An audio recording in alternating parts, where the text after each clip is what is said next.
Dan Walker, 45, revealed he has worked with some horrible people during the course of his broadcasting career. The Channel 5 News presenter lifted the lid on his professional life last month during a candid chat on the Walking the Dog with Emily Dean podcast.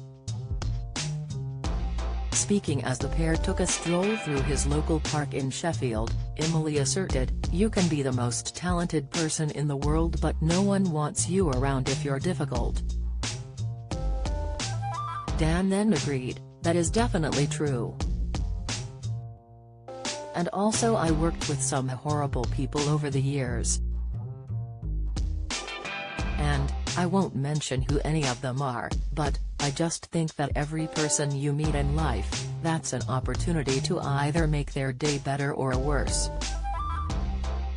And I can't find out why you would want to make someone more miserable by saying something horrible, or being cruel, or not working hard, or taking the credit for something, or, you know, all these sorts of things you can do where you put your head on the pillow and say, 'Oh, that was a bit out of order, wasn't it?'" the broadcaster concluded. Dan moved to Channel 5 News earlier in the year, marking the end of a 6-year stint on the BBC breakfast sofa. To mark his work for the channel's 100th anniversary, the BBC shared a montage of mistakes including some of Dan's most infamous blunders.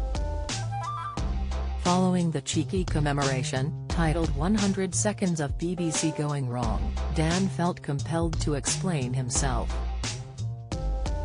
During the BBC's 100 years of broadcasting, not everything has gone as planned on air, a caption on the video had explained, promising hilarious and unusual clips from times when it had all gone horribly wrong.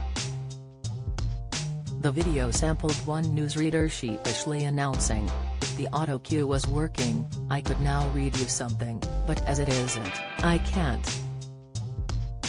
The footage showed presenters haplessly falling into swimming pools and being violently pecked by ostriches mid-conversation.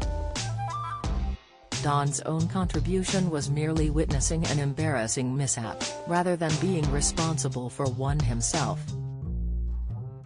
However, he took to Twitter to share his thoughts on the selection of laugh-out-loud footage.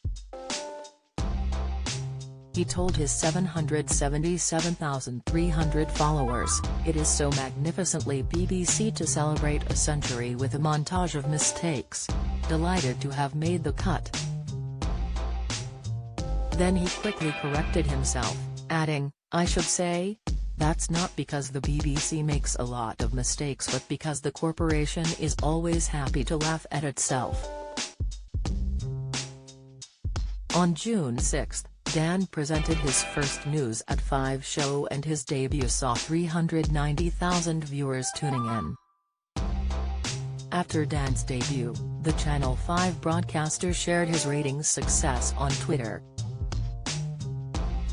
He wrote, "Lots of talk about figures last night, we are quite happy with ours." The @5_news audience was up over 70%. "Thanks so much for watching. We'll see you tonight at 5, on 5, he added. Sick.